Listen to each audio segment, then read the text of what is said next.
Jack and the બીનસ્ટોક.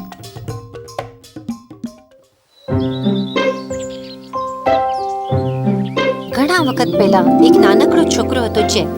તે તેની મા સાથે એક ગામમાં નાનકડા ઘરમાં રહેતો હતો.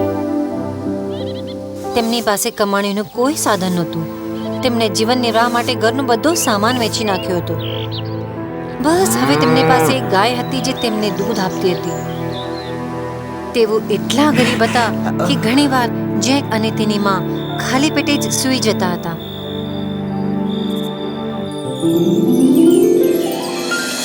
જેક રોજ સવારે ગાયનું દૂધ કાઢતો. ગાય દૂધ આપી શકે તે માટે તેને ઘાસ ખવડાવવાની જરૂર હતી, પણ તેમની પાસે પૈસા નહોતા. એટલે જેકની માએ કંઈક વિચાર્યું.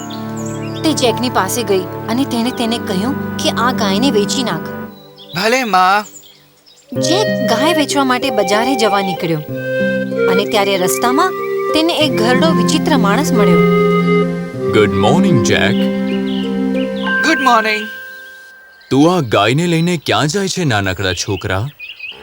હું આ ગાયને બજારે વેચવા લઈ જાઉં છું. ઓ દીકરા, તારે એને વેચવા માટે બહુ દૂર જવાની જરૂર નથી. તું આ ગાય મને આપી દે, હું એને ખરીદી લઈશ. પણ તમે મને આ ગાયના બદલે શું આપશો? તારા જેવા ડાયા છોકરા માટે મારી પાસે એક સારો સોદો છે. અને એ શું છે? હું તને મારા 5 જાદુઈ બીજ આપી દઈશ. જેકને કંઈ સમજાયું નહીં. આ બીજ તો સાધારણ બીજ જેવા નથી દેખાતા. એ બીજ ખૂબ જ જુદા દેખાતા હતા. તે મોટા હતા, કોઈ પણ સામાન્ય બીજ કરતા ઘણા મોટા. મને આ બીજ નથી જોતા. હું આ બીજનું શું કરીશ? આ કોઈ સામાન્ય બીજ નથી નાનકડા છોકરા, આ જાદુઈ છે. જાદુઈ? સાચે? એ કેવી રીતે કામ કરે છે? આ એટલો જાદુઈ છે કે તું તેને રાતના વાવશે તો સવાર સુધીમાં તે ઉગીને આકાશ સુધી પહોંચી જશે. જેક માની ગયો. તેણે ગાયને બદલે બીજ લઈ લીધા કારણ કે તે જાદુઈ હતા. તે આ ગાય મને આપી એટલે હવે આ બધા બીજ તારા થયા. જેક એ બીજ તેની માને દેખાડવા માટે બહુ જ ઉત્સુક હતો. ઘરે પહોંચીને જેકે સ્મિત આપતા તેના ખિસ્સામાં હાથ નાખ્યો. જરા બીજને જુઓ માં, આ જાદુઈ છે. શું? તે આ વિચિત્ર લાગતા બીજ માટે આપણી આટલી સરસ ગાય વેચી દીધી? હા બિલકુલ માં. તે થોડા બીજ માટે ગાય વેચી દીધી? તું આટલો મૂર્ખ કેમ છે? માએ ગુસ્સામાં આવીને તે બીજને બારીની બહાર ફેંકી દીધા. કેટલો મૂર્ખ છોકરો છે! જેક બહુ ઉદાસ થઈ ગયો. તે ભાગીને ઉપરના એક નાના ઓરડામાં ચાલ્યો ગયો. તે એકલો વિચારવા લાગ્યો. માં સાચું કહેતી હતી, હું મૂર્ખ બની ગયો. મેં બીજ માટે ગાયને વેચી નાખી.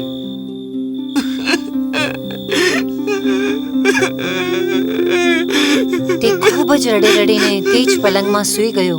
તેણે ખાધું પણ નહીં. અને બીજી સવારે જ્યારે સૂર્ય ઉગ્યો, જેકે ઉઠીને બારીની બહાર જોયું અને એક વેલો જોઈને તે આશ્ચર્યચકિત થઈ ગયો. તે એટલો લાંબો હતો કે તે આકાશને અડી રહ્યો હતો. હે ભગવાન! પેલા બીજ તો સાચેમાં જાદુઈ હતા. એણે નક્કી કર્યું કે તે વેલા ઉપર ચડશે. તે વેલો એટલો લાંબો હતો કે આકાશને અડી રહ્યો હતો. બિચારો જેક તેની પર ચડતો જ રહ્યો અને તેને ત્યાંથી તરતા વાદળો દેખાતા હતા. વાહ, શું વાત છે! અહીંયા ઉપરથી બધું કેટલું નાનું લાગે છે.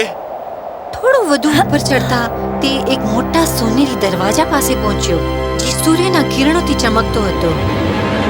વાહ! જેવો તે તેની નજીક ગયો, તે દરવાજો આપમેળે ખુલી ગયો. એ હતું આકાશનું રાજ્ય, જાદુઈ રાજ્ય.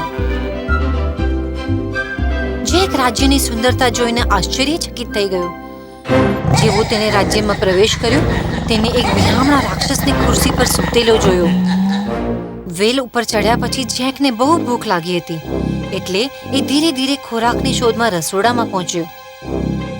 તેણે રસોડામાં થોડા તાજા ફળ અને દૂધ જોયા. જેવો એ નજીક ગયો તેને લેવા માટે, તેણે એક મોટો અવાજ સાંભળ્યો. હા, આ અવાજ શેનો છે? જેક ગભરાઈ ગયો. તે છુપાવવા માટે એક નાના કાણા તરફ ભાગ્યો. ફી ફાય ફો ફમ. મને છોકરાના લોહીની સુગંધ આવે છે. ભલે એ જીવતો હોય કે મરેલો હોય, હું તેને શોધીશ અને ખાઈ જઈશ. એક માણસને બાફીને ખાવાની મજા કંઈક અલગ હોય છે. જોરદાર. તે રાક્ષસ બાળકને શોધવા લાગ્યો. રાક્ષસને કોઈ માણસ ન મળ્યો, એટલે તે ટેબલ પર રાખેલું તેનું ખાવાનું ખાવા લાગ્યો.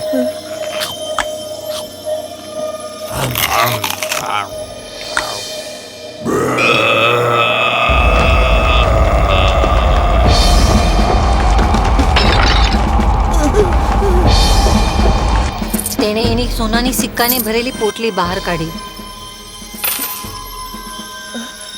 એમાંના સિક્કા ગણ્યા અને પોટલી ટેબલ પર બાજુએ મૂકી દીધી. અને પછી તે સુવા ચાલી ગયો. જેક ધીરેથી તેની છુપાયેલી જગ્યાએથી બહાર નીકળ્યો અને તેણે સોનાના સિક્કાથી ભરેલી પોટલી લેવાનું નક્કી કર્યું. તેને લાગ્યું કે માં એ જોઈને ફરી તેના પર ક્યારેય ગુસ્સે નહીં થાય. હા, આ તો બહુ જ વજનદાર છે. મારે આ લઈને જલ્દી ભાગી જવું જોઈએ.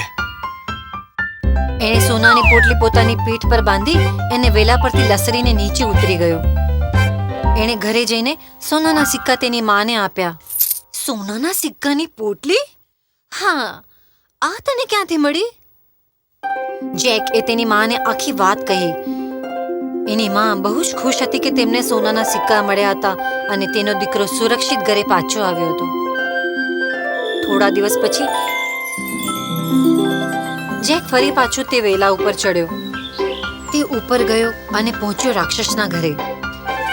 ફરી પાછો જેકે રાક્ષસને સૂતેલો જોયો, પણ આ વખતે તે નસકોરા બોલાવી રહ્યો હતો. નસકોરાનો અવાજ એટલો મોટો હતો કે જેક તેનાથી બચવા માટે નાનકડા કાણામાં છુપાઈ ગયો. રાક્ષસ જાગ્યો. જેક ડરીને ભાગ્યો અને પલંગની નીચે છુપાઈ ગયો. ફી ફાય ફો ફમ. મને છોકરાના લોહીની સુગંધ આવે છે. ભલે તે જીવતો હોય કે મરેલો હોય, હું તેને શોધીશ અને ખાઈ જઈશ. એક માણસને બાફીને ખાવાની મજા જ કંઈક અલગ હોય છે.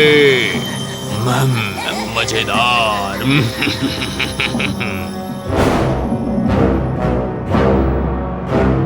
અહીંયા તો કોઈ છોકરો નથી. રાક્ષસને કોઈ માણસ ન દેખાયો.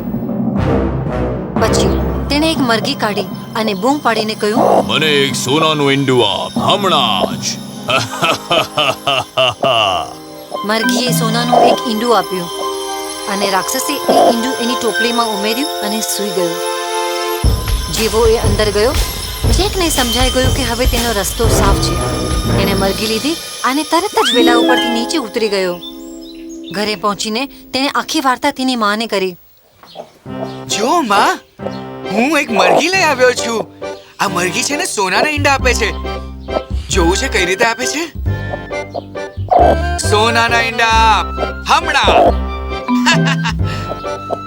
જેકની માં તેના પર બહુ જ ખુશ હતી. ત્રીજી વાર જેક ફરીથી વેલા ઉપર ચડ્યો અને રાક્ષસના રાજ્યમાં પહોંચી ગયો.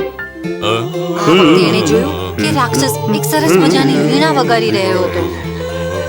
તે ટેબલ નીચે છુપાઈ ગયો. ફી ફાય ફો ફમ. મને છોકરાના લોહીની સુગંધ આવે છે. ભલે તે જીવતો હોય કે મરેલો હોય, હું તેને શોધીશ અને ખાઈ જઈશ. એક માણસને બાફીને ખાવાની મજા જ કંઈક અલગ હોય છે. મજેદાર. આજે ગમે તેમ કરીને હું તે છોકરાને શોધી લઈશ. એણે અહીંયા ત્યાં બધે શોધ્યું, પણ તેને કોઈ ના મળ્યું. તે એટલો થાકી ગયો કે તે સૂઈ ગયો. એ વખતે જેકે વીણા ઉપાડી અને નીકળવા માટે તૈયાર થઈ ગયો. અચાનક જાદુઈ વીણા રડવા લાગી. મદદ કરો સાહેબ, મારી મદદ કરો. આ છોકરો મને ચોરીને લઈ જઈ રહ્યો છે. એ મને તમારાથી દૂર કરી રહ્યો છે. રાક્ષસ તરત ઉઠ્યો અને જેકને વીણા સાથે જોયું. તે ગુસ્સામાં જેકની પાછળ ભાગ્યો. તો એ તું છે જે મારી મરઘી અને સોનાના સિક્કાની પોટલી ચોરી લઈ ગયો. હું તને એના માટે સજા કરીશ. પણ જેક રાક્ષસ કરતા બહુ ઝડપથી ભાગ્યો હતો. એ જેટલું બને એટલું ઝડપથી વેલા પરથી નીચે ઉતરવા લાગ્યો અને રાક્ષસ પણ તેની પાછળ ઉતરવા માંડ્યો. જેક લપસીને બને તેટલું જલ્દી ઝાડની નીચે ઉતરી ગયો અને પોતાના ઘરેથી કુહાડી શોધીને લાવ્યો.